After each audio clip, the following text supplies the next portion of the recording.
So those are the parallels I see. There have been 12 investigations of the Abu Ghraib abuses.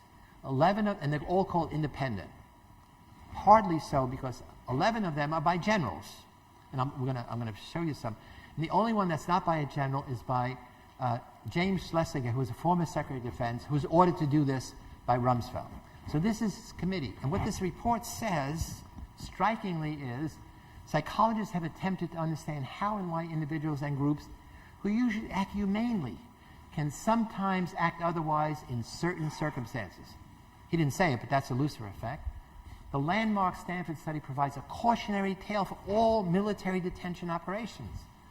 And he says the Stanford was benign. Soldiers in wartime are hardly benign. And then the report says, here are the stresses and here's the psychological factors that were involved in Abu Ghraib. His list is identical to the one that I presented, dehumanization, de-individuation. And then it goes on, and this is probably nowhere in history has social psychology ever been, in quotes, so honored in such an awful situation. The potential for abusive treatment of detainees during the global war on terrorism was entirely predictable based on a fundamental understanding of the principles of social psychology, coupled with an awareness of numerous known environmental risk factors. Findings from the field of social psychology suggest that the conditions of war and the dynamics of detainee operations carry inherent risk. For what? For human mistreatment, and therefore must be what? Approached with great caution, careful planning and training, of which the military did none. Because there was a rush to war, you remember. There was not only no exit strategy, there was no planning for anything after the 3 weeks of shock and awe. And this is what happened afterwards. So this is only a small part of a whole body of social psychological research that, for time's sake, I'm just doing those 3 or 4 oldies but goodies. But even there you can see, in fact, we have substituted social psychology for Dr. Jekyll's chemicals and produce the same effect. That we take the chemicals out of his hand and go, look, we can create monsters. We can get good people to do evil things, not forever, because the cult leader, the con man, the recruiter just wants you to do something under their orders in a particular situation. So what I'm arguing is that the dialectic of human nature is good and evil is part of us. We're not born good or we're not born evil. We're born with a mind which has the infinite capacity to be kind or cruel, caring or selfish, destructive or creative, that pushes some of us to be villains and some of us to be heroes. And we're going to get to the heroes in a minute.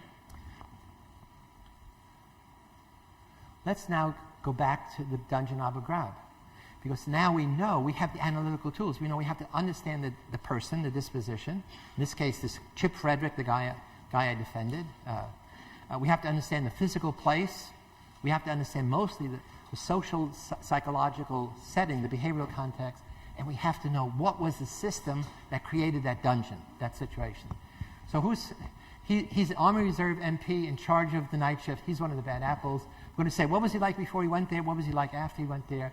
What was the situational influence on him while he was there? So I said, I take on the role of investigative reporter to find out everything I could about him and become an expert witness on his trial.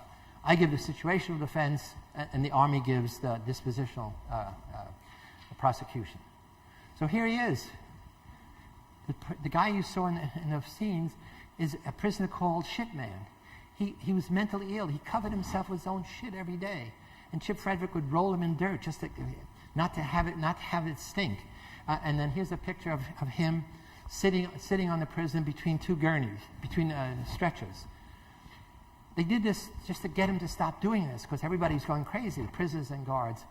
Makes the mistake of sitting on him because somebody said, hey, Chip, sit on him. I want to take a picture. But this is one of the bad things he did. He and one of those beautiful women you saw said, hey, let's do something interesting. Let's get the guy on the box. We'll put fake electrodes on, and we'll tell him if he falls off the box, he's going to get electrocuted. They didn't think anything was wrong because it was fake, except he didn't know it. Putting prisoners in a stress position was one of 8 Rumsfeld statements about what soldiers should do, what interrogators should do to get confessions. In the book, I have what those 8 are, and I'll talk about some of them. The worst thing he did physically is he punched the detainee once in the chest who was escaping. And we're going to see that's nothing compared to the fact that 21 prisoners have been murdered in all of our military prisons by the military assessment. So I know, what was he like before going down that dungeon? He is the most patriotic young man I have ever met. He loves his country. He loves the American flag. He takes pictures of him with the American. He gives the American flag as gifts. You know, people go, you know, one is enough. He gives people. He tears up. He tears up when they play the Star Spangled Banner. Even after he was in prison, which is, you know, foreshadowing the result, he said, "I'm still willing to die for my country."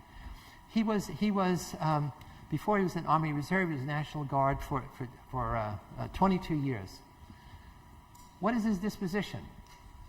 I have him tested by the Army clinical psychologist. I have that assessment checked by another psychologist friend of mine who didn't know that it was Chip Frederick. And then I interviewed him, gave him other tests at home. What did the test say?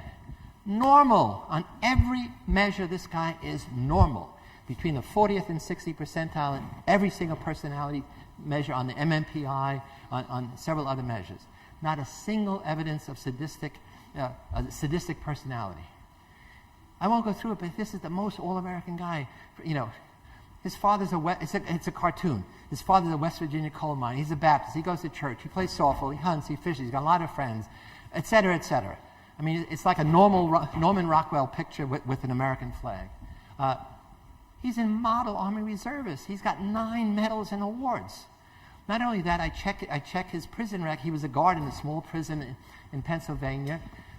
I get his annual reports. Every report, he's getting better and better. But he's in charge of 10 or 20 prisoners in a small, low-security prison. Super patriot until he goes to the dungeon. What was the situation like? All the things that were in the Stanford Prison Study are there. In all the reports. Aside from him, I have a woman who's in charge of the investigation, Marcy Drury, who actually gives an endorsement of the book, telling me about what it was like. It's identical to Prison Study, and all the worst abuses were on the night shift because there was no surveillance, there was no supervision in both places. He worked 12-hour shifts, 4 p.m. to 4 a.m., 7 days a week for 40 days without a day off.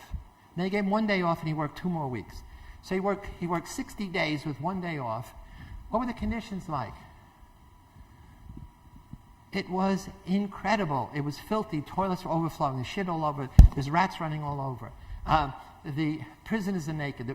There's not enough showers. The prisoners stink. Everybody stinks. The soldiers stink.